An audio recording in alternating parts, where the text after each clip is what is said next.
রাহমাতুল্লাহি ওয়া বারাকাতুহু। আশা করি আপনারা সবাই ভালো আছেন। আজকে আপনাদের সাথে ছোট্ট একটা গল্প শেয়ার করতে আসলাম, যা আমাদের জীবনের মস্ত এক বড় সত্যি কথা মনে করিয়ে দেয়। এক শহরে এক ধনী ব্যক্তি বাস করতেন। তার গাড়ি বাড়ি টাকা পয়সা কিছুরই অভাব ছিল না, কিন্তু অহংকারে তার পা মাটিতে পড়ত না।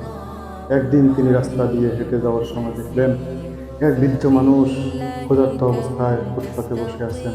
ধনী লোকটি তাকে দেখেও না দেখার ভান করে সিটকে পাশ কাটিয়ে চলে গেলেন। ঠিক কিছুক্ষণ পর অন্য একটা সাধারণ ছেলে, যার নিজের গায়েও হয়তো দামি জামা ছিল না, সে ওই বৃদ্ধ লোকটার সামনে এসে বলল, পরম যত্নে নিজের পকেট থেকে শেষ সম্বলটুকু দিয়ে খাবার কিনে দিয়ে বৃদ্ধ মানুষটার মুখে তুলে দিল। বৃদ্ধ চোখ ভরা পানি নিয়ে ছেলেটার মাথা হাত দিয়ে দোয়া করল।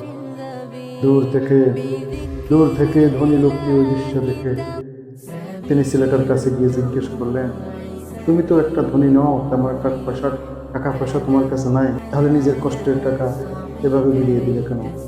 ছেলেটি হেসে সুন্দরভাবে জবাব দিল। সে বলল, স্যার, দুনিয়াতে টাকা পয়সা হয়তো বড়লোক পাওয়া যায়, কিন্তু মানুষের বিপদে পাশে দাঁড়ানোর জন্য পকেটের টাকার চেয়ে মনের ভেতরে মনুষ্যত্বটার বেশি প্রয়োজন আর কিছুই নয়।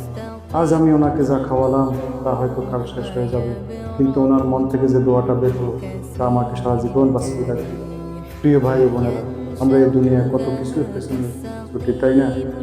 গাড়ি বাড়ি ব্যাংক ব্যালেন্স, কিন্তু একটু ভেবে দেখছেন কি, যেদিন আমরা এই দুনিয়া ছেড়ে চলে যাব সেদিন আমাদের সাথে কি যাবে? আমাদের এই অহংকার, নাকি কাউকে সাহায্য করার সেই ছোট্ট ছেলেটুকু? আসুন না, আমরা প্রত্যেকে নিজ নিজ জায়গা থেকে একটুখানি মানুষত্ব দেখাই।